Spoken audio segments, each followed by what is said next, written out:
যে আল্লাহ রাব্বুল আলামিন যখন একা ছিলেন তারপর আল্লাহ পাক কি করেছেন জানতে ইচ্ছা করে না? আচ্ছা, আজকে আমরা হিস্ট্রিটা বলছি, শুনুন। আল্লাহ পাক একা ছিলেন, তারপর আল্লাহ সৃষ্টি করেছেন আরশে আজিম। আল্লাহ পাক সৃষ্টি করেছেন কি? আরশে আজিম। আরশ কি জিনিস? যেই আরশের ছায়ায় আল্লাহ পাক কিয়ামতের মাঠে 7 শ্রেণীর মানুষকে ছায়া দিবেন, যেদিন এই ছায়া ছাড়া অন্য কোনো ছায়া থাকবে না। আরশটাকে একটু বুঝি। একটা হাদিসের মধ্যে নবী সাল্লাল্লাহু আলাইহি ওয়াসাল্লাম বলেছেন, নবীর নাম শুনলেই দরুদ পড়বেন, বলবেন সাল্লাল্লাহু আলাইহি ওয়াসাল্লাম। নবীজি বলছেন, দেখো এই পৃথিবী থেকে প্রথম মহাবিশ্বের দূরত্ব হচ্ছে 500 বছরের পথ। কত বছর? 500 বছর।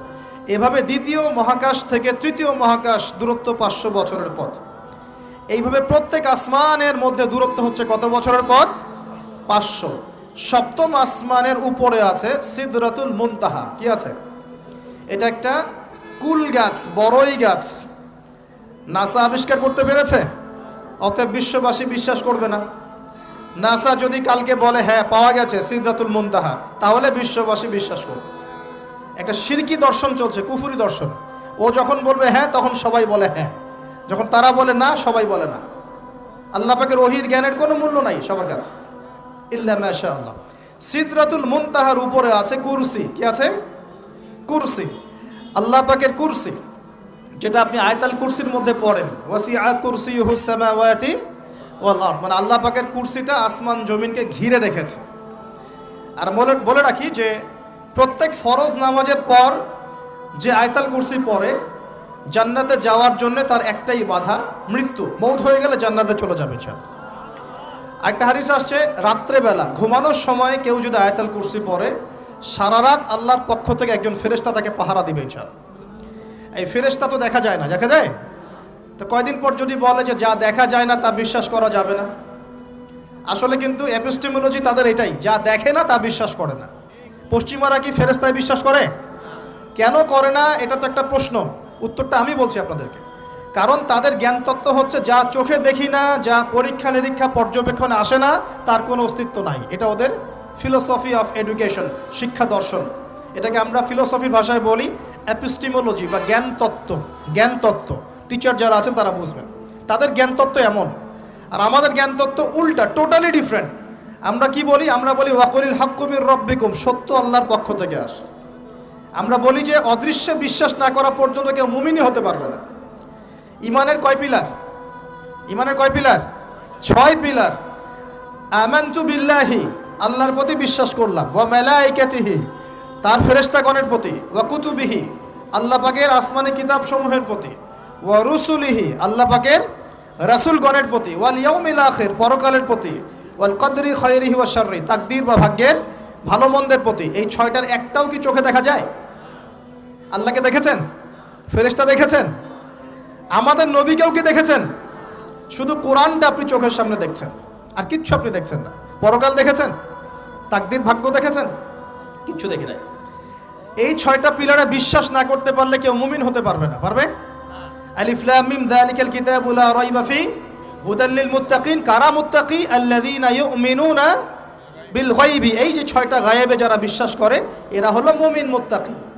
তাহলে আমাদের জ্ঞানের ভিত্তিটা কি? আমরা অদৃশ্যে বিশ্বাস করি, আর ওদের জ্ঞানের ভিত্তি হচ্ছে ওরা চাক্ষুষ যা দেখে তাতে বিশ্বাস করে। এই জায়গাতেই তো পার্থক্য জ্ঞানতাত্ত্বিক। এই কারণেই ওরা ফেরেশতায় বিশ্বাস করে না, আল্লাহয় বিশ্বাস করে না, নবী রসুলগণে বিশ্বাস করে না। তারা বলছে আল্লাহর সন্তান আছে, নাউযুবিল্লাহ। হ্যাঁ, তারা আসমানি কিতাবে বিশ্বাস করছে না, তার ধর্মের কনসেপ্টে বিশ্বাস করছে না। তারা পরকাল, পুনরুত্থান, হাসর, কিয়ামত, মিজান, পুলসিরাত কিছুই বিশ্বাস করে না। বিশ্বাসগত পার্থক্য এখানে। এখন মুমিন মুসলিম হিসাবে আমরা বিশ্বাস করি আল্লাহ পাকের ফেরেশতা আছে না নাই? আছে। এখন এই ফেরেশতারা 8জন ফেরেশতা, বড় বড় 8জন ফেরেশতা, তারা আল্লাহ পাকের আরশটাকে ধরে রেখেছে। কয়জন ফেরেশতা? 8জন। এই 8জন ফেরেশতা আল্লাহর আরশকে টেনে নিয়ে আসবে কিয়ামতের মাঠে। বলেন সুবহানাল্লাহ। আল্লাহ পাকের এমনও ফেরেশতা আছেন যারা একটা ফুৎকার দিবে, জাস্ট একটা ফু, এক ফুৎকারে পুরো মহাবিশ্ব ধ্বংস হয়ে যাবে। এত শক্তিশালী ফেরেশতা আছে আল্লাহ পাকে। আমরা যখন মায়ের গর্ভে ছিলাম, এরকম একজন ফেরেশতাই আল্লাহর পক্ষ থেকে রূহ নিয়ে এসে মায়ের গর্ভে ফুঁকে দিয়েছে, এবং আল্লাহর হুকুমে 4টা বিষয় লিখে দিয়েছে। আমরা প্রত্যেকে যখন মায়ের গর্ভে ছিলাম, বয়স ছিল 4 মাস 10 দিন।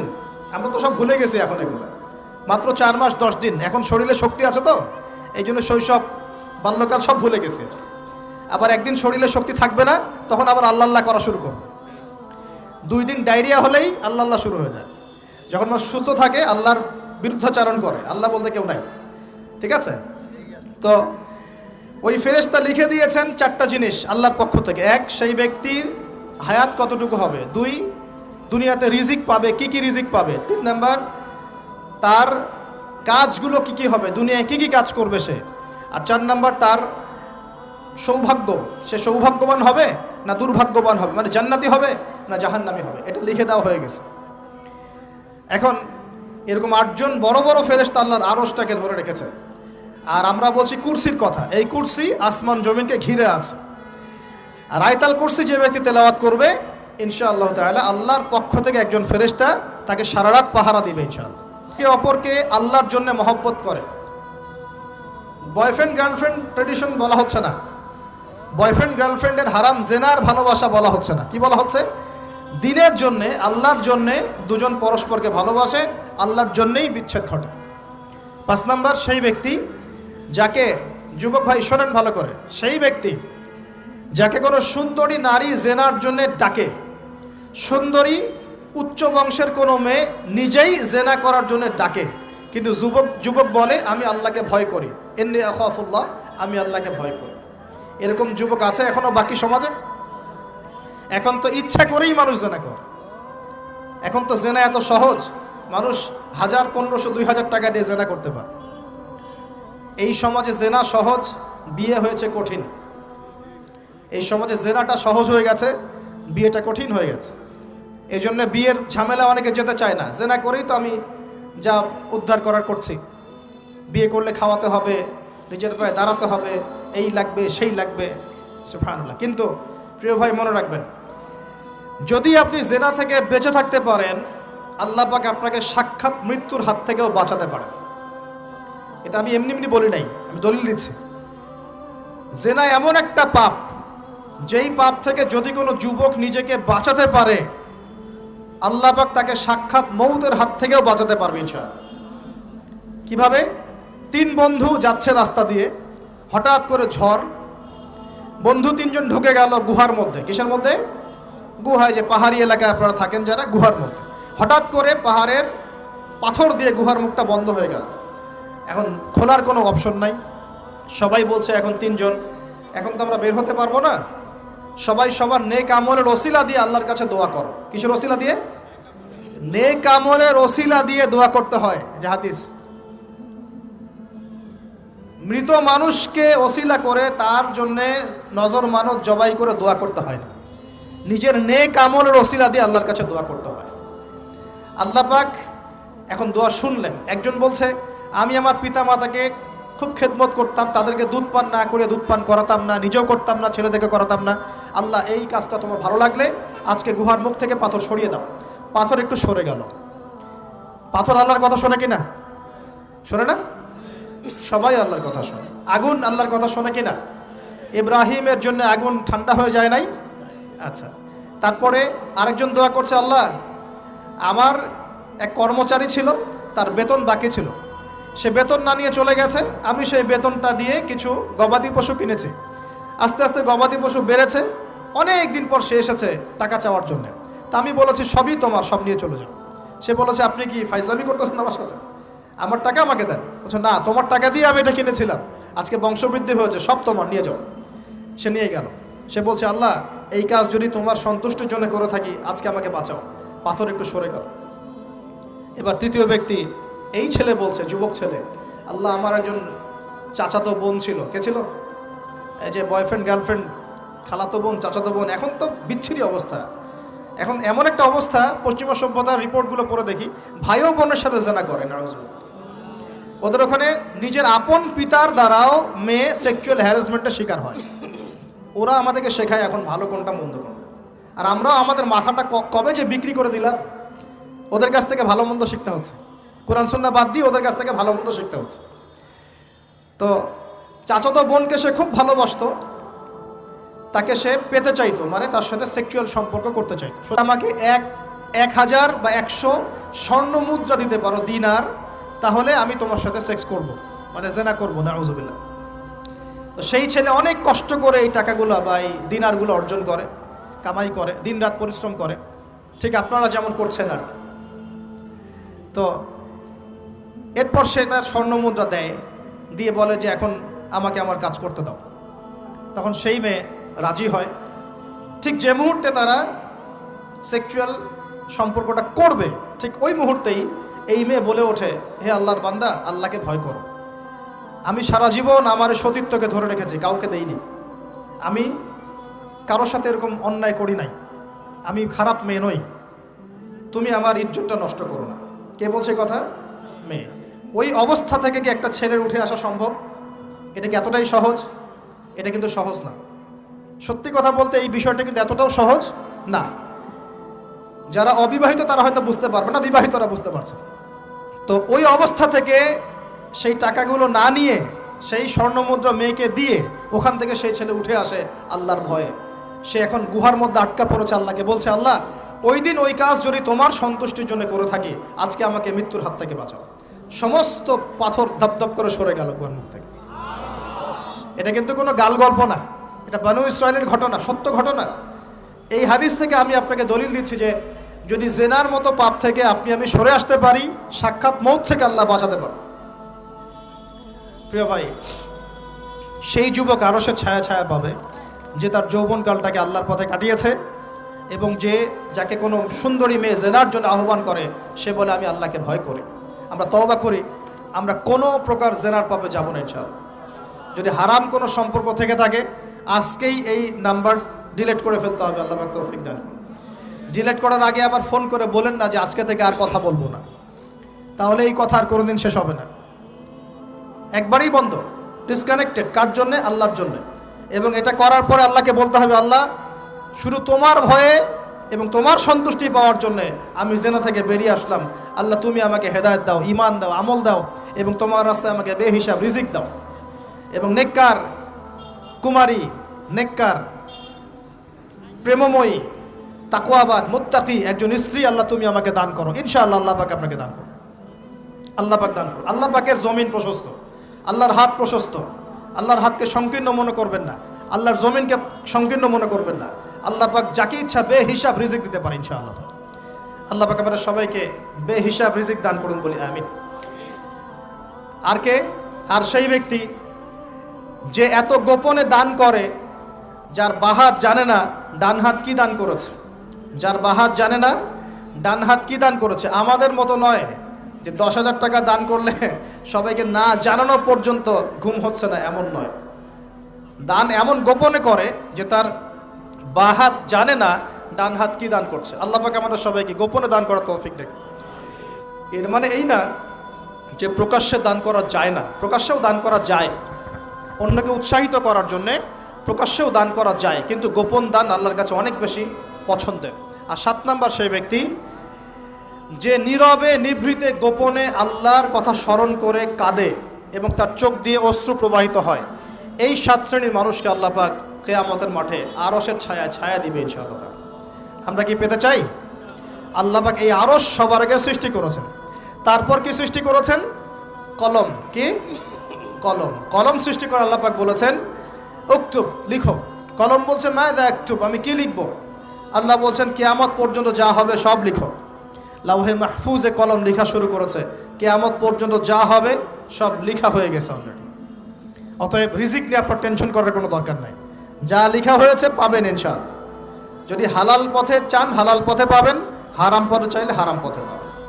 আপনি যা তাকদিরে আছে এর বাইরে আপনি কিছু পাবেন না, যতই চেষ্টা করেন।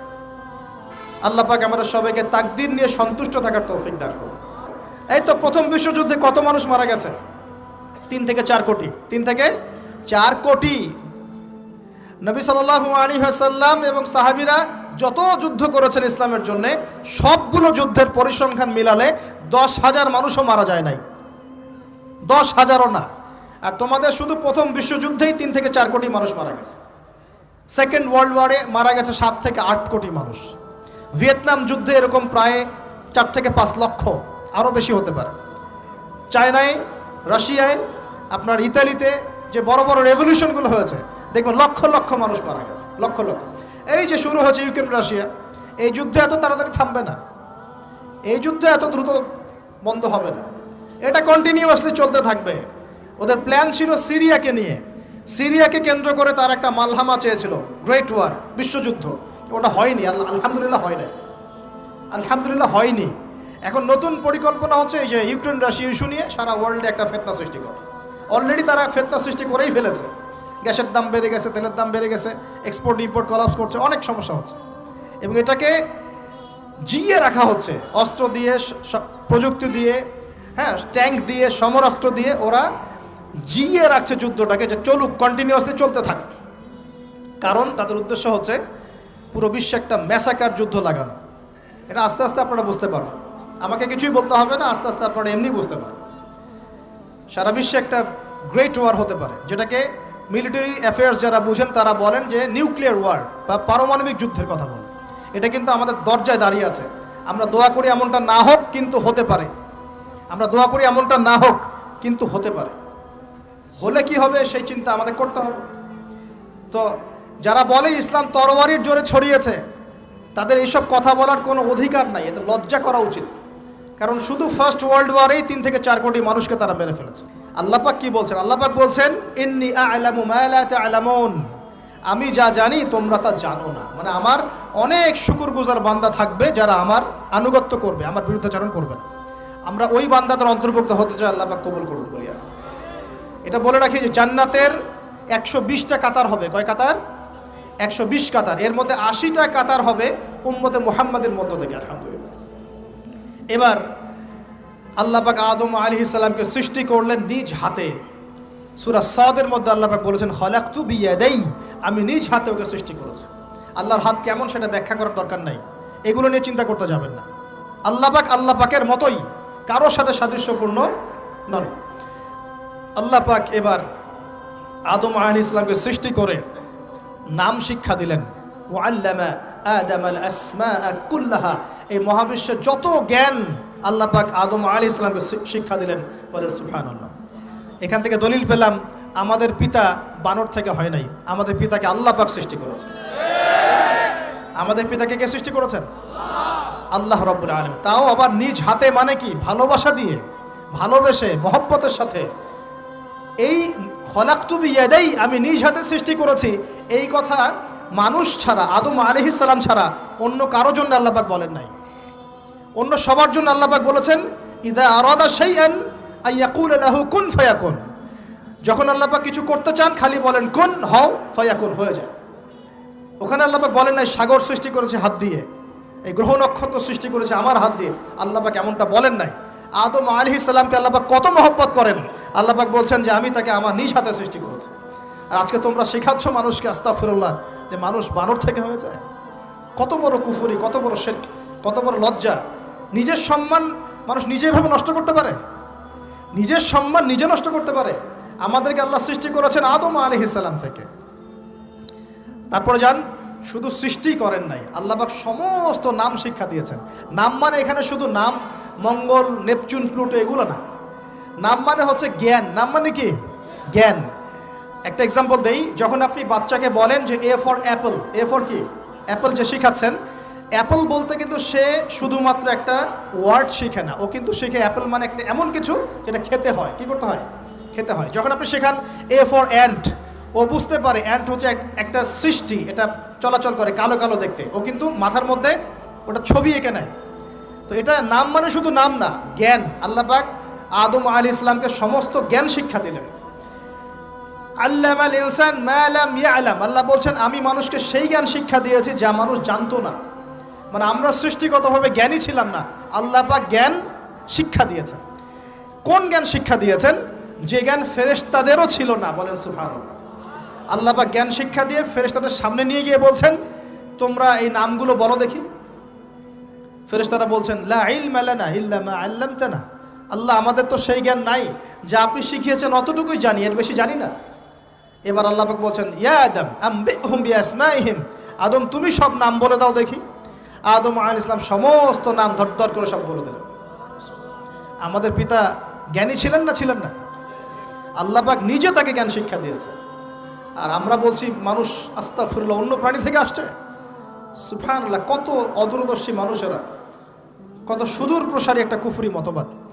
এবার আল্লাহ পাক আদম আলাইহিস সালামকে বলছেন তুমি নাম বলে দাও, তিনি সব নাম বলে দিলেন। এবার গিয়ে আল্লাহ পাক ফেরেশতাদেরকে বলছেন এবার তোমরা একটা কাজ করো, ইয কুলনা লিল মালাইকাতি ইসজুদু লি আদম। তখন আল্লাহ পাক বলছেন যে আমি ফেরেশতাদেরকে বললাম তোমরা সবাই এখন আদমকে সিজদা করো। বলেন সুবহানাল্লাহ, কত সম্মান আমাদের পিতার। মহাবিশ্বে ফেরেশতাদের সামনে আল্লাহ পাক তাকে সিজদা করালেন ফেরেশতাদেরকে দিয়ে। ফাসাজাদু, সবাই সিজদা করলো, ইল্লা ইবলিস। কে সিজদা করলো না? ইবলিস।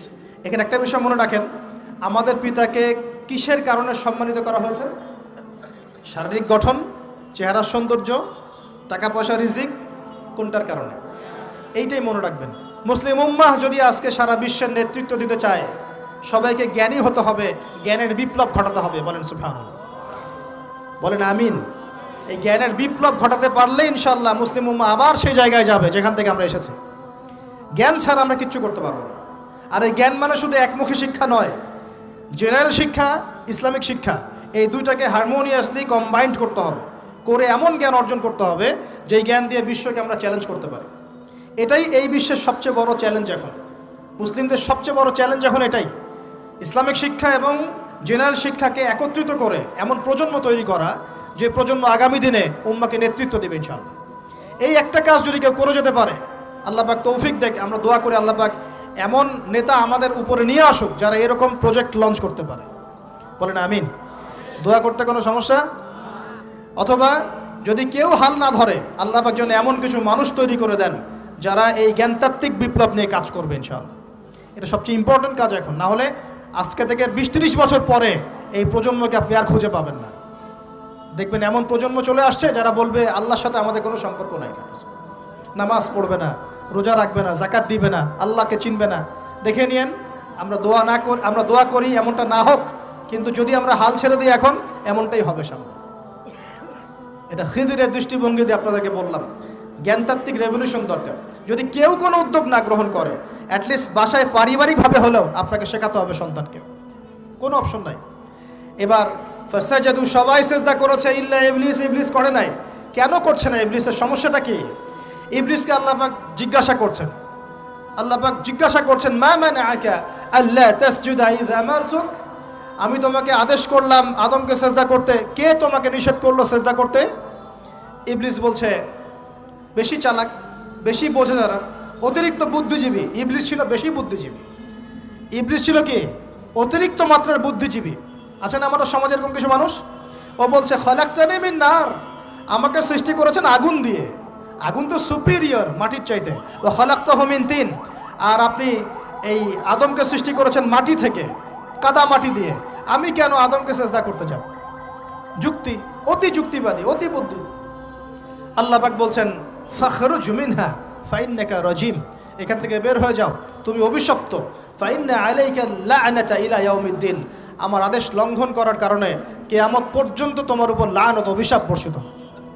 আল্লাহ পাক তাড়িয়ে দিলেন, একদম থ্রোন অ্যাওয়ে। আমরা বলি না আউযু বিল্লাহি মিনাশ শাইতানির রাজিম, রাজিম শব্দের মানে হচ্ছে বিতাড়িত, থ্রোন অ্যাওয়ে, কার্সড, যাকে অভিশাপ করা হয়েছে। এবার ভালো করে শোনেন প্রিয় ভাইরা, ইবলিসের এই স্টেটমেন্টগুলো শোনেন। এবার ইবলিস বলছে রব্বি আনজিরনি ইলা ইয়াউমি ইউবআসুন, এই স্টেটমেন্টটা ভালো করে শোনেন। ইবলিস বলছে রব্বি, হে আমার রব। ইবলিস বলছে রব্বি, হে আমার রব। ইবলিস বলছে রব্বি, হে আমার রব, আমাকে অবকাশ দিন, আনজিরনি, আমাকে অবকাশ দিন, ইলা ইয়াউমি ইউবআসুন, কিয়ামত দিবস পর্যন্ত। ইবলিস আল্লাহকে বিশ্বাস করে কি করে না? ইবলিস আস্তিক না নাস্তিক? বলেন। ইবলিস বলছে রব্বি, রব্বি মানে কি? হে আমার রব। রব্বি মানে রব না, রব্বি মানে আমার রব। রব্বুন মানে রব, রব্বুহু তার রব, রব্বুহুম তাদের রব, রব্বুকা মানে তোমার রব, রব্বুকুম মানে তোমাদের রব, রব্বি মানে কি? আমার রব, রব্বুনা আমাদের রব। এটা গ্রামার, বুঝতে পারছেন? ইবলিস বলছে রব্বি মানে কি? হে আমার রব আনজিরনি, আমাকে অবকাশ দিন, ইলা ইয়াউমি ইউবআসুন, কিয়ামত দিবস পর্যন্ত। ইবলিস আস্তিক না নাস্তিক? তাহলে এখন বলেন তো, আমরা যারা দুনিয়াতে আল্লাহকে অস্বীকার করছি তারা ইবলিসের চেয়ে বড় না ছোট? দলিল দিলাম তো, নাকি এমনি এমনি বললাম? আচ্ছা, আল্লাহ পাক বলছেন যাও, ফাইন্নাকা মিনাল মুনজারিন, তোমাকে অবকাশ দেয়া হলো, কারণ কিয়ামত পর্যন্ত সময় আল্লাহর কাছে খুব বেশি কিছু না, একদিনেরও কম, অল্প সময়, একটা সকাল একটা সন্ধ্যার মতো। ঠিক আছে, দিলাম, যাও। এবার ইবলিস চ্যালেঞ্জ করছে। এই চ্যালেঞ্জটা আমাদের সবাইকে মনে রাখতে হবে, সারা জীবন ইবলিসের এই স্টেটমেন্টটা মনে রাখতে হবে। সেটা কি? ইবলিস বলছে ফাবিমা আগওয়াইতানি, সূরা আরাফ পড়ে দেখবেন। ইবলিস বলছে ফাবিমা আগওয়াইতানি, আপনি যে আদমের কারণে আমাকে আজকে বের করে দিলেন জান্নাত থেকে, লাআকুদান্না লাহুম সিরাতাকাল মুস্তাকিম, আমি সেই আদমের সরল পথে ওত পেতে বসে থাকবো, চুপটি ঘাপটি মেরে বসে থাকবো, ঘাপটি মেরে ওর জন্য বসে থাকবো। আর সুম্মা লাতিয়ান্না মিন বাইনি আইদিহিম, আমি অবশ্যই তার সামন থেকে আসবো। সুম্মা লাতিয়ান্নাহুম মিন বাইনি আইদিহিম, আমি আদম সন্তানদের সামন থেকে আসবো, সামন থেকে মানে সরাসরি ওয়াসওয়াসা দিব। ওয়া মিন খালফিহিম, পেছন থেকে আসবো মানে পিছন থেকে ওয়াসওয়াসা দিব। ওয়া আন আইমানিহিম, ডান দিক থেকে ওয়াসওয়াসা দিব। ওয়া আন শামাইলিহিম, বাম দিক থেকে আসবো। ওয়ালা তাজিদু আকসারাহুম শাকিরিন, আপনি বেশিরভাগ আদম সন্তানকে শুকরগুজার পাবেন না। ইবলিস ঠিক বলেছে না ভুল বলেছে? বেশিরভাগ মানুষ নামাজ পড়ে না, বেশিরভাগ মানুষ সুদ খায় কি খায় না, বেশিরভাগ মেয়ে এখন বেপরদায় চলে কি চলে না, বেশিরভাগ মানুষ এখন অন্যায় করে কি করে না, বেশিরভাগ মানুষই আল্লাহ থেকে দূরে চলে। ইবলিস কিন্তু ঠিকই বলেছে, ঠিক বলে নাই? আচ্ছা, আল্লাহ পাক বলছেন ঠিক আছে যাও, তোমার চ্যালেঞ্জ তোমার জায়গায়, তবে আমার বান্দারা যদি সারা জীবনও অন্যায় করার পরে একবার, যদি খালি একটাবার মন থেকে তাওবাতান নাসুহা মানে প্রকৃত তওবা করে, খালেস তওবা করে, আল্লাহর কাছে ফিরে আসে, বলে আস্তাগফিরুল্লাহ, আল্লাহ আমাকে মাফ করে দাও, রব্বিগফির ওয়ারহাম, আল্লাহ মাফ করো, ক্ষমা করো, আস্তাগফিরুল্লাহাল্লাযী লা ইলাহা ইল্লা হুয়াল হাইয়ুল কাইয়ুম ওয়া আতুবু ইলাইহি, বা আমার কাছে একটাবার যদি মাফ চায়, ক্ষমা চায়, তার সারা জীবনের গুনাহ আমি মাফ করে দেব ইনশাআল্লাহ। আর কি চাই? ওই যে বললাম না, আমাদেরকে ভালোবেসে আল্লাহ সৃষ্টি করেছেন। এবার ইবলিস চলে গেল, আর আদম আলাইহিস সালামের পাঁজর থেকে আল্লাহ পাক সৃষ্টি করলেন হাওয়া আলাইহিস সালাম। বলে সুবহানাল্লাহ। কারণ সঙ্গিনী ছাড়া আমরা চলতে পারবো না, পারবো? যারা চিরকুমার সঙ্গে নাম লেখাচ্ছ, এগুলো থেকে বের হয়ে আস। এখন চিরকুমার থাকার টেন্ডেন্সি মানুষের, চিরকুমার থাকতে হবে কেন? সঙ্গীত দরকার আছে কি নাই? আছে। একা একা লাগে, মানুষ একা একা চলতে পারে না। ইব্রাহিম আলাইহিস সালাম একা চলে আসছেন, তার সাথে সারা আলাইহিস সালাম ছিলেন। আমাদের নবীজি যখন একা, তার সাথে খাদিজা রাদিয়াল্লাহু আনহা ছিলেন। ঠিক আছে? ঠিক একইভাবে আদম আলাইহিস সালাম একা একা জান্নাতে, আল্লাহ পাক তার পাঁজর থেকে সৃষ্টি করলেন কাকে? হাওয়া আলাইহিস সালাম। বলে রাখি, হাওয়া আলাইহিস সালাম ছিলেন পৃথিবীর সবচেয়ে সুন্দরী নারীদের একজন। দুজন নারীকে সবচেয়ে সুন্দরী বলা হয়, কয়জন? একজন হাওয়া আলাইহিস সালাম, আর একজন ইব্রাহিম আলাইহিস সালামের স্ত্রী সারা আলাইহিস সালাম। মনে থাকবে? এখানে মনে রাখবেন, নিজে যদি পবিত্র থাকেন, নিজের চরিত্রকে পবিত্র রাখেন, ইনশাআল্লাহ আপনি সব দিক থেকে ভালো একজন মেয়ে পাবেন ইনশাআল্লাহ। নিজের চরিত্র ঠিক থাকবে না, জেনা করবেন, 10 ঘাটের পানি খেয়ে আসবেন, দেখবেন যাকে বিয়ে করেছেন ও 15 ঘাটের পানি খেয়ে আসছে। সতর্ক থাকবেন, আল্লাহ পাক হেফাজত করুন বলি আমিন। এবার তারা দুজন জান্নাতে থাকতে লাগলেন। আল্লাহ পাক বলছেন, একটু মনোযোগ দেন, আল্লাহ বলছেন যে তোমরা দুজন জান্নাতে থাকো। ফাকুলা মিনহা রাগাদান হাইসু শি'তুমা, জান্নাতে যা ইচ্ছা তোমরা খাও, কোনো সমস্যা নেই, থাকো, খাও। ওয়ালা তাকরাবা হাদিহিশ শাজারা, কিন্তু একটা আদেশ করছি তোমাদেরকে, এই যে গাছটা দেখছো, এই গাছের কাছেও যাবে না। শব্দগুলো বোঝার চেষ্টা করো। আল্লাহ পাক বলছেন না যে গাছের ফল খাবে না, আল্লাহ পাক বলছেন গাছের কাছেও যাবে না। ঠিক যেমন আল্লাহ বলছেন ওয়ালা তাকরাবু আমওয়ালাল ইয়াতীম, এতিমের মালের কাছেও যাবে না। আল্লাহ বলছেন না এতিমের মাল খেও না। আল্লাহ বলছেন ওয়ালা তাকরাবু জিনা, জেনার কাছেও যেও না। আল্লাহ কিন্তু বলছেন না জেনা করো না। ঠিক একই ভাষায় আল্লাহ পাক বলছেন ওয়ালা তাকরাবা হাদিহিশ শাজারা, তোমরা দুজন এই গাছের কাছেও যাবে না। That's all. আর কোনো সমস্যা নাই, জান্নাতে থাকো। এবার তারা জান্নাতে থাকতে লাগলেন। থাকতে থাকতে এক পর্যায়ে ইবলিস ওয়াসওয়াসা দেওয়া শুরু করলো।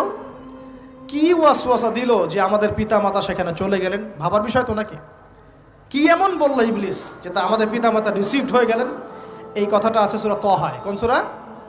তহা পড়ে দেখবেন আল্লাহ পাক বলছেন ইবলিস আমাদের পিতাকে বোঝাচ্ছে, বলছে ইয়া আদম, হে আদম, হাল আদুল্লুকা, আমি কি তোমাকে জানিয়ে দিব, আমি কি তোমাকে জানিয়ে দেব, খবর দিব, আলা শাজারাতিল খুলদি ওয়া মুলকিন লা ইয়াবলা, এমন একটা গাছের কথা কি জানিয়ে দিব যেই গাছের কাছে গেলে বা তার ফল খেলে তুমি দুটো জিনিস পাবে, চিরস্থায়িত্ব পাবে, কোনোদিন মরবে না, আর বিশাল ক্ষমতার মালিক হবে। এক পর্যায়ে পিতা মাতা চলে গেলেন, ফল খেয়ে ফেললেন, যদিও বা ফল খাওয়ার কথাটা কোরআনে নাই, কোরআনে আছে তারা গাছের কাছে চলে গেলেন। কি হলো গাছের কাছে যাওয়ার পরে? ফালাম্মা যাকাশ শাজারা, ফালাম্মা যাকাশ শাজারা, আল্লাহ পাক বলছেন যখন তারা গাছের কাছে চলে গেলেন, ভাই লক্ষ্য করেন, যখন তারা গাছের কাছে চলে গেলেন প্রথম যে ঘটনা ঘটলো, বাদাত লাহুমা সাওআতুহুমা, তাদের যে কাপড় ছিল জান্নাতের কাপড়, গায়ে কাপড়টা ধাপাস করে খুলে পড়ে গেল। এখানে যদি আপনার কাপড়টা খুলে যায় কেমন লাগবে? বা কেউ যদি জোর করে কাপড় আপনার খুলে ফেলে কেমন লাগবে?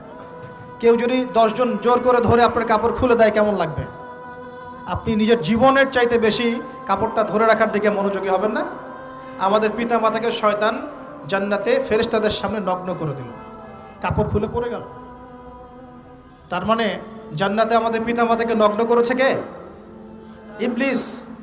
তাহলে দুনিয়াতে যারা এখন আমাদের গা থেকে কাপড় খুলতে চায়, বেপর্দায় চলতে চায়, পর্দাকে কুপ্রথা বলে, কুসংস্কার বলে, যারা বলে যে অশ্লীলতার বিপ্লব ঘটুক, পোশাকের কোনো বাধা ধরা নিয়ম না থাকুক, সবাই স্বাধীন, যারা নগ্নতা অশ্লীলতার প্রচার প্রসার চায়, যারা মুসলিমদের গা থেকে কাপড় খুলতে চায়, এরা তাহলে কার হয়ে কাজ করছে?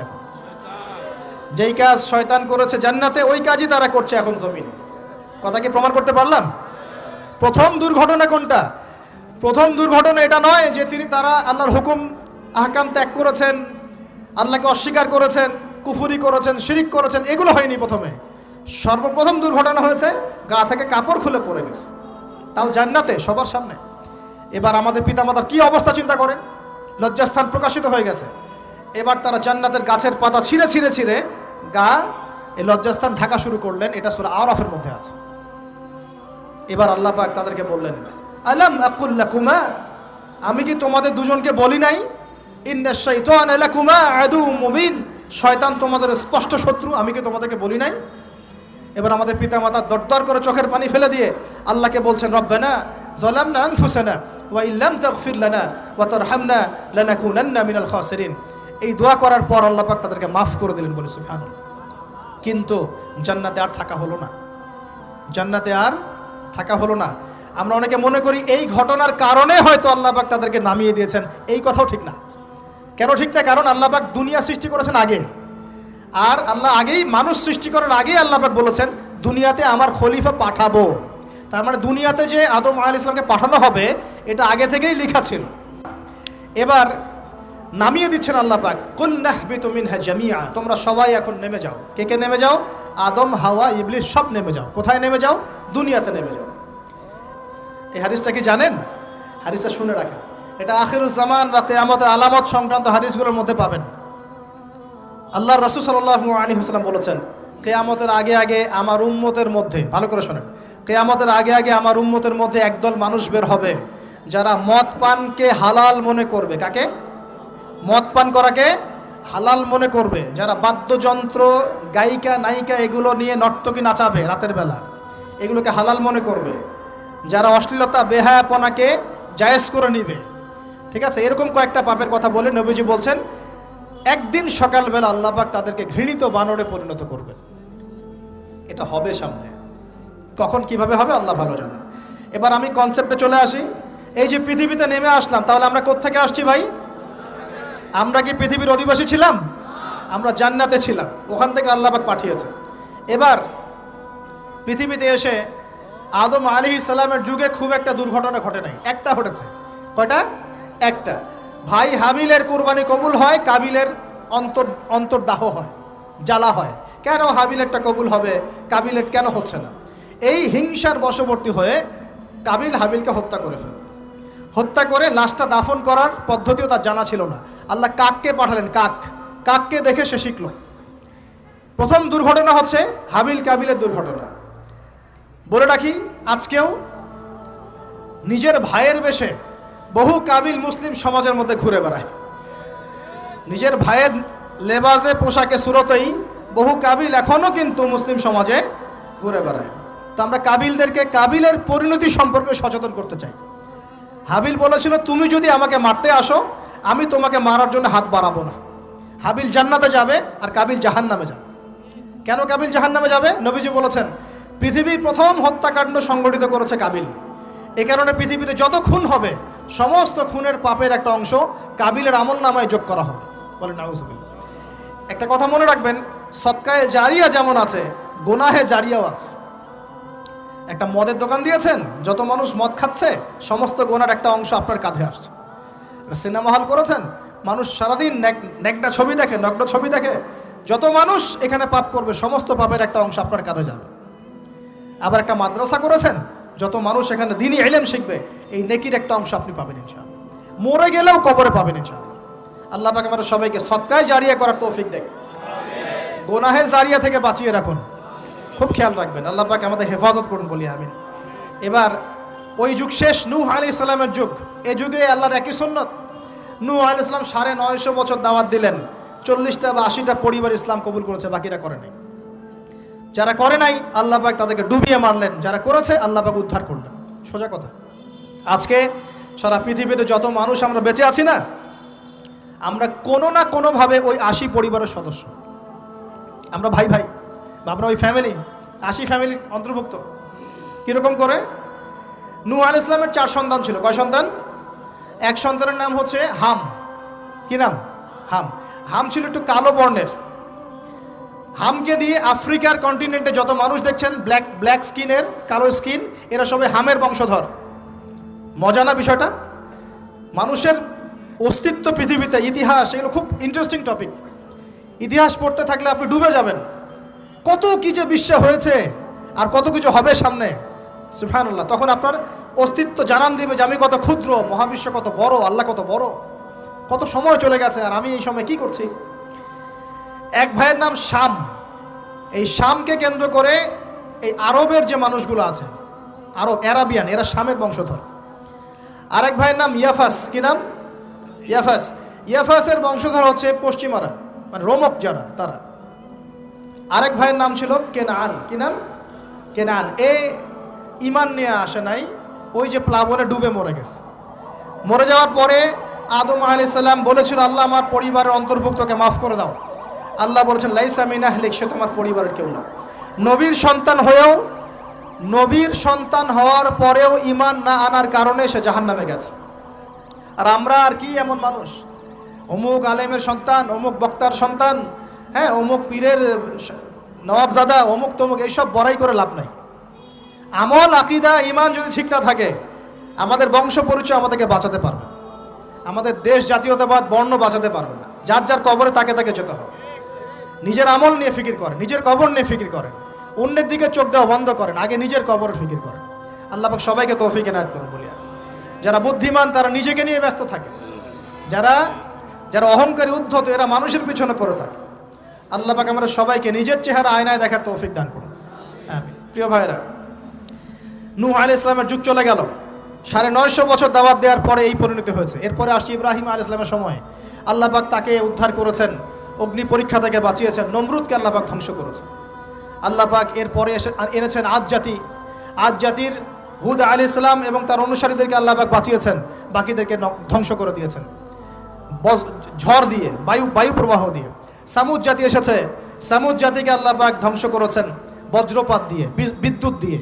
আর সালেহ আলাইহিস সালাম এবং তার অনুসারীদেরকে বাঁচিয়ে দিয়েছেন। ফেরাউনের যুগ এসেছে, আল্লাহ পাক মূসা আলাইহিস সালাম এবং বনু ইসরাইলকে বাঁচিয়েছেন, ফেরাউনকে ডুবিয়ে মেরেছেন লোহিত সাগরে। ঈসা আলাইহিস সালামের যুগ আসছে, একই সুন্নত। ঈসা আলাইহিস সালামকে আল্লাহ পাক শুধু রক্ষাই করেন নাই, নিজের কাছে উঠিয়ে নিয়েছেন, সুবহানাল্লাহ। তিনি আবারও আসবেন পৃথিবীতে ইনশাআল্লাহ। যতদিন না তিনি আসছেন এবং এই পৃথিবীতে 40 বছর রাজত্ব না করছেন, কিয়ামত হবে না ইনশাআল্লাহ। যতদিন পর্যন্ত ঈসা আলাইহিস সালাম আবার ব্যাক না করছেন এবং এই জেরুজালেম থেকে সারা বিশ্বে খিলাফা কায়েম না করছেন, 40 বছর শাসন না চালাচ্ছেন, কিয়ামতও হবে না ইনশাআল্লাহ। এটা সামনে অপেক্ষা করছে। এবং নবী সাল্লাল্লাহু আলাইহি ওয়াসাল্লামের যুগে আবু জেহেল, আবু লাহাব বা সাহেবাদেরকে আল্লাহ পাক ধ্বংস করেছেন, আল্লাহর নবী এবং সাহাবীদেরকে আল্লাহ পাক সম্মানিত করেছেন। আপনি কি পুরো হিস্ট্রির মধ্যে একটা সুন্নত দেখতে পাচ্ছেন, কমন সুন্নত? কি সুন্নাত? প্রত্যেক যুগে যুগে যারাই আল্লাহর ওই যে বিধান মেনে চলেছে, সমকালীন নবী রাসূলদের আনুগত্য করেছে, আল্লাহ পাকের আনুগত্য করেছে, আল্লাহ পাক তাদেরকে উদ্ধার করেছেন দুনিয়াতেও পরকালে। প্রত্যেক যুগে যুগে যারাই আল্লাহকে মানে নাই, রাসূলকে মানে নাই, আল্লাহর আসমানি কিতাবকে মানে নাই, বিরুদ্ধাচরণ করেছে, কুফরি করেছে, শিরিক করেছে, আল্লাহ পাক সবাইকে ধ্বংস করে দিয়েছেন, কারো কোনো পরোয়া করেন। এই সিলসিলা আজও অব্যাহত আছে, আগামীতেও থাকবে ইনশাআল্লাহ। এখন আমরা যারা এখন বেঁচে আছি, আমরা নবী সাল্লাল্লাহু আলাইহি ওয়াসাল্লামের ইন্তেকালের প্রায় 1450 বছর পরের মানুষ। আল্লাহর নবী এসেছেন এমন সমাজে, যে সমাজে শিরকের পাপ চলছে, সুদের পাপ চলছে, দুর্নীতি চলছে, আপনার কন্যা সন্তানকে জীবিত হত্যা করা হচ্ছে, আপনার মাদকদ্রব্যের সয়লাভ চলছে, মেয়েদের অধিকার দেওয়া হচ্ছে না, হ্যাঁ, গোত্রীয় হানাহানি চলছে। ওই সমাজটাকে তিনি 23 বছরের মধ্যে পাল্টে ফেললেন। কত বছর? 23 বছর। কিভাবে পাল্টালেন? উত্তর, তিনি প্রথমে জ্ঞানের চর্চা করেছেন। কিসের চর্চা? জ্ঞানের। আল্লাহ পাক প্রথম ওহী নাযিল করেছেন, ইকরা বিসমি রাব্বিকাল্লাযী খালাক, পড়ুন আপনার রবের নামে যিনি আপনাকে সৃষ্টি করেছেন। নবী সাল্লাল্লাহু আলাইহি ওয়াসাল্লাম সাহাবীগণ কোরআনের 6টা হক আদায় করেছেন। কয়টা হক? 6টা। তারা কোরআন পড়া শিখেছেন। আমরা সবাই কোরআন পড়া শিখবো তো ইনশাআল্লাহ? তারা কোরআনের অর্থ শিখেছেন। আমরা কোরআনের অর্থ শিখবো তো ইনশাআল্লাহ? তারা কোরআনের আদেশগুলো মেনেছেন। আমরা কোরআনের সব আদেশ মানবো তো ইনশাআল্লাহ? তারা কোরআনের সমস্ত নিষেধগুলো বর্জন করেছেন। আমরা নিষেধ বর্জন করবো তো ইনশাআল্লাহ? তারা কোরআনের দাওয়াত মানুষের কাছে পৌঁছে দিয়েছেন। আমরা কোরআনের দাওয়াত দিব তো ইনশাআল্লাহ? এবং 6 নাম্বার, তারা কোরআনের বিধানগুলোকে বাস্তবায়ন করেছেন। আমরাও বাস্তবায়নের চেষ্টা করবো তো ইনশাআল্লাহ? এই 6টা হক আদায়ের ফলে 23 বছরের ব্যবধানে জাহেলি মক্কা একদম সোনালী মক্কায় পরিণত হয়েছে। 23 বছর পরের মক্কায় আপনি কোনো সুদ পাবেন, কোনো শিরক পাবেন, কোনো মূর্তি পূজা পাবেন, কোনো মেয়ের অবমাননা পাবেন, কোনো জেনা, কোনো ব্যভিচার, কোনো ধর্ষণ, কিচ্ছু পাবেন? 23 বছর পরের মক্কায় কোনো পাপ পাবেন না। কিভাবে সমাজ পরিবর্তন হলো? এই কোরআনের হক আদায়ের মধ্য দিয়ে হয়েছে, নবীর সুন্নাত প্রতিষ্ঠার মধ্য দিয়ে হয়েছে। এরপর কি থেমে গিয়েছিল? উত্তর, না। এরপর আবু বকর সিদ্দিকের যুগ এসেছে, প্রায় 2 থেকে 2.5 বছর তিনি শাসন কার্য চালিয়েছেন। ওই যুগে কি মানুষ আবার খারাপ হয়ে গিয়েছিল? উত্তর, না। বরং ইসলাম আরও বেগবান হয়েছে, আলহামদুলিল্লাহ। এরপর এসেছে ওমর রাদিয়াল্লাহু আনহুর যুগ। কত বছর? প্রায় 10 বছর। কত বছর? 10 বছর। এই 10 বছরে কি মুসলিমরা আবার খারাপ হয়ে গিয়েছিল? ওমর রাদিয়াল্লাহু আনহুর কোর্টের মধ্যে কি প্রতিদিন কেস আসতো? সারা বছরে একটা কেসও আসতো না। মানুষ এত ভালো ছিল, সারা বছরে একটা কেসও আসতো না। বরং যারা রাষ্ট্রীয় পর্যায়ে দায়িত্বশীল ছিল, তারা এসে বলতো যে আমাদের ভাতাগুলো বন্ধ করে দেন, বসে বসে বেতন নিব কেন, কোনো তো কেসই আসে না, বসে থাকবো কেন? এরকম সমাজ ছিল। একজন ব্যক্তি খুঁজে পাওয়া যেত না যে নামাজ পড়ে না, একজন মুসলিম পাওয়া যেত না যে যাকাত দেয় না সামর্থ্য থাকলে, এমন মুসলিম খুঁজে পাওয়া যেত না যে কোরআন পড়তে জানে না, হাদিসের চর্চা করে না, যে দাওয়াতি কাজ করে না, যে আল্লাহর পথে দাওয়াত এবং জিহাদে আত্মনিয়োগ করে না, এমন মুসলিমই খুঁজে পাওয়া যেত না। এরপরে আসলো উসমান রাদিয়াল্লাহু আনহুর যুগ। ওই যুগে ফিতনা শেষের দিকে সৃষ্টি হওয়া শুরু হলো। কোন বিষয়কে কেন্দ্র করে? কোরআন সংকলনকে কেন্দ্র করে ফিতনা সৃষ্টি হলো।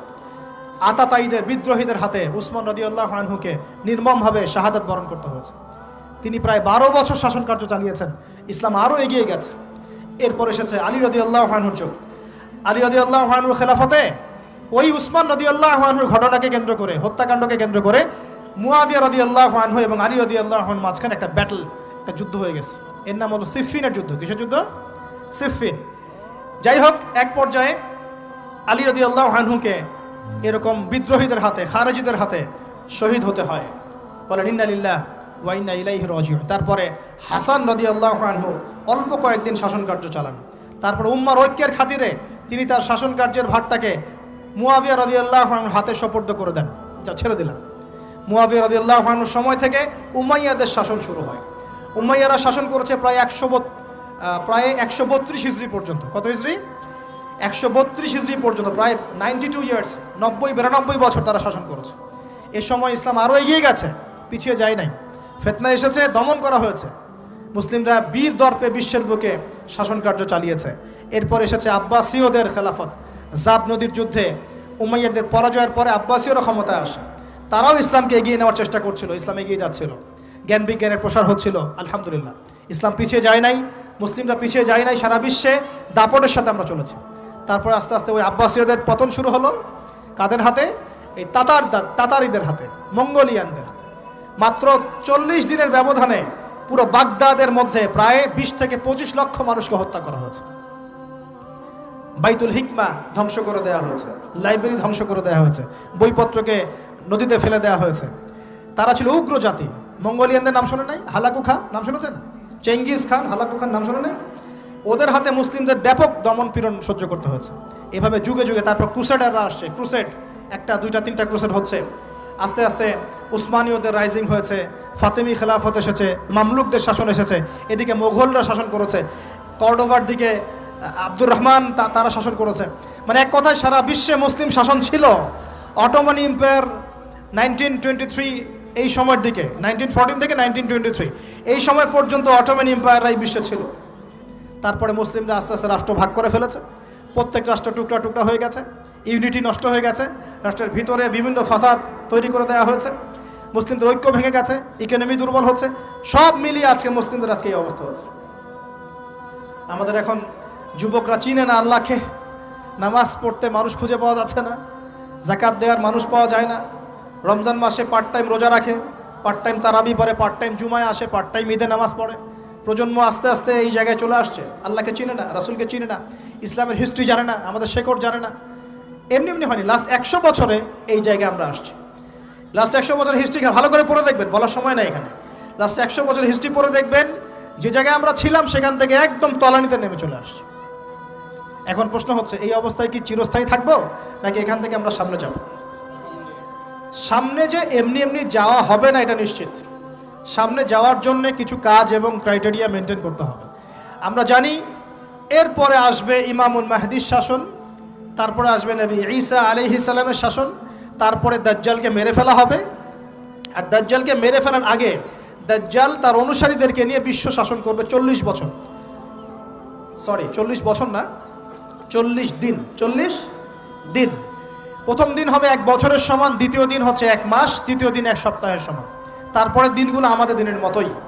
এরপর ঈসা আলাইহিস সালামের আগমনের মধ্য দিয়ে তার ধ্বংস হবে। এরপর ইয়াজুজ আর মাজুজ বের হবে। ইয়াজুজ আর মাজুজ খুব হিংস্র হবে, তাদেরকে হত্যা করার ক্ষমতা মুসলিমদের থাকবে না। মুসলিমরা তুর পাহাড়ে আশ্রয় নেবে, আল্লাহ পাকের গজবে তাদের ঘাড়ের মধ্যে একটা ভাইরাস জন্ম নেবে, এতে তারা মারা যাবে। বড় বড় নখরওয়ালা প্রাণী আল্লাহ পাঠাবেন, পাখি, এরা এসে এদেরকে উঠিয়ে উঠিয়ে কোনো জায়গায় ফেলে দিবে, মহাবিশ্বের কোনো এক জায়গায় এনে ফেলে দিবে। তারপর আল্লাহ পাক বৃষ্টি বর্ষণ করবেন, প্রচুর বৃষ্টি বর্ষিত হবে এবং বিশ্বের এই জমিনটা উর্বর হবে। তখন একটা ডালিম দেখেছেন ডালিম?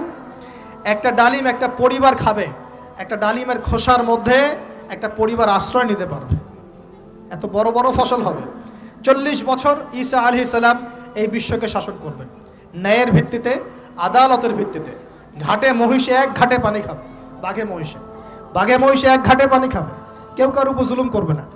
এরপর তার বিয়ে শাদী হবে, সন্তান হবে এবং তার ইন্তেকালও হবে স্বাভাবিকভাবে, এবং তাকে দাফন করা হবে নবী মুহাম্মদ সাল্লাল্লাহু আলাইহি ওয়াসাল্লামের কবরের পাশে, রওজার পাশে। এরপরে মানুষ আবার খারাপ হওয়া শুরু করবে, এতটা খারাপ হবে যে মানুষ রাস্তার মোড়ে মোড়ে জেনা ব্যভিচারে লিপ্ত হবে, কুকুর শিয়ালের মতো। এই অবস্থায় পশ্চিম দিক থেকে সূর্য উঠবে এবং ব্যবসায়ী ব্যবসা করতে বসেছে, কাপড় খুলেছে, এই কাপড় গুটিয়ে নেওয়ার আগে কিয়ামত হয়ে যাবে।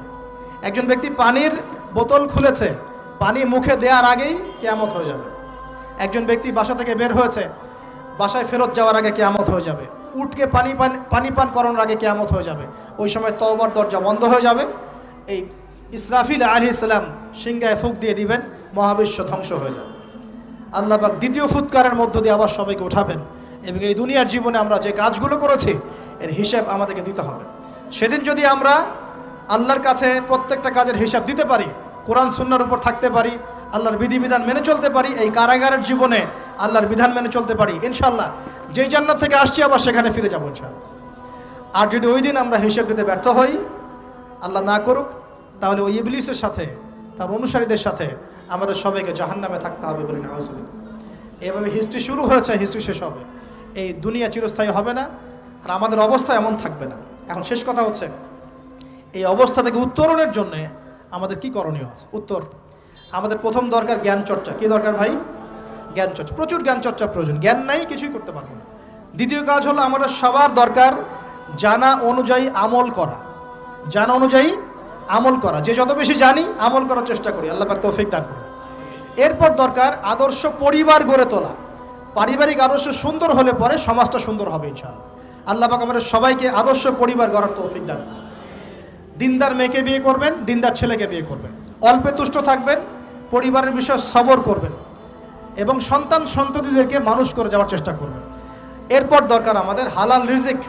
সবাই যদি হালাল রিজিকে সন্তুষ্ট থাকি, সমাজের মধ্য থেকে অন্যায় এমনি অটোমেটিক কমে যাবে ইনশাআল্লাহ। প্রত্যেকটা কাজ করার আগে চিন্তা করব কিভাবে করলে হালাল হবে, কিভাবে করলে হারাম হবে। এরপর দরকার নবী সাল্লাল্লাহু আলাইহি ওয়াসাল্লামের সুন্নাহ মাফিক জীবন গড়া। 24 ঘন্টার দিন রাতে যে কাজগুলো আছে, এই কাজগুলোকে নবীর সুন্নত অনুযায়ী করার চেষ্টা করব। আল্লাহ পাক তৌফিক দান করুন বলি আমি। আরও দরকার আমর বিল মারুফের কাজ করা, মানে সৎ কাজে আদেশ করা। আমাদের সবাইকেই দাওয়াতি কাজ করতে হবে। একজন দুজন করবে, বাকিরা করবে না এমন নয়, সবাইকেই পার্ট টাইম হলেও দাওয়াতি কাজ করতে হবে। নামাজ আপনি পড়ছেন, নামাজের দাওয়াত দেন। আপনি যাকাত দিচ্ছেন, যাকাতের দাওয়াত দেন। আপনি রমজান মাসে রোজা রাখছেন, অন্য ভাইকেও রোজা রাখতে উৎসাহিত করেন। আপনি সুদ খাচ্ছেন না, অন্য ভাইকেও নিষেধ করেন, ভাই আপনিও খায় না। আমি যা করি সেটা আপনি অবশ্যই প্রচার করবেন, আপনি যা করেন সেটা আপনি প্রচার করবেন, যা করেন না সেটা বলতে যাওয়ার দরকার নেই। তবে হ্যাঁ, আমলের কথা আপনি বলতেই পারেন। যদি আপনি তাহাজ্জুদ নিয়মিত পড়তে নাও পারেন, মানুষকে আপনি বলতে পারবেন তাহাজ্জুদ নামাজ পড়েন, তাহাজ্জুদ নামাজ পড়া ভালো। ইনশাআল্লাহ আস্তে আস্তে আপনি নিজেও আমল করার চেষ্টা করবেন। আল্লাহ পাক তৌফিক দান করুন। আমর বিল মারুফ, সৎ কাজে আদেশ করতে হবে। আরেকটা হচ্ছে অসৎ কাজে নিষেধ করতে হবে। সৎ কাজে শুধু আদেশ করলেই হয় না, অসৎ কাজেও কি করতে হয়? নিষেধ করতে হয়। মনে রাখবেন, শুধু সৎ কাজে আদেশ করলেই জীবনেও কোনোদিন আপনার উপর কোনো বালা মুসিবত, বিপদ আপদ, গালি তহমত আসবে না। যখন আপনি সৎ কাজে আদেশের সাথে সাথে অসৎ কাজেও নিষেধ করা শুরু করবেন, তখন চতুর্দিক থেকে আপনার উপরে বাধা আসা শুরু হবে। এটাই সুন্নত। তবে এটা নবীর সুন্নত। আল্লাহ পাক বলছেন, কুনতুম খায়রা উম্মাহ উখরিজাত লিন-নাস তা'মুরুনা বিল মা'রুফ ওয়া তানহাউনা আনিল মুনকার ওয়া তু'মিনুনা বিল্লাহ। আর আমাদের দায়িত্ব হচ্ছে পরবর্তী প্রজন্মকে মানুষ করে যাওয়া, নিজেদের জান মাল সময় শ্রম দিয়ে আল্লাহর জমিনে আল্লাহর দ্বীনটাকে প্রচার করা, প্রসার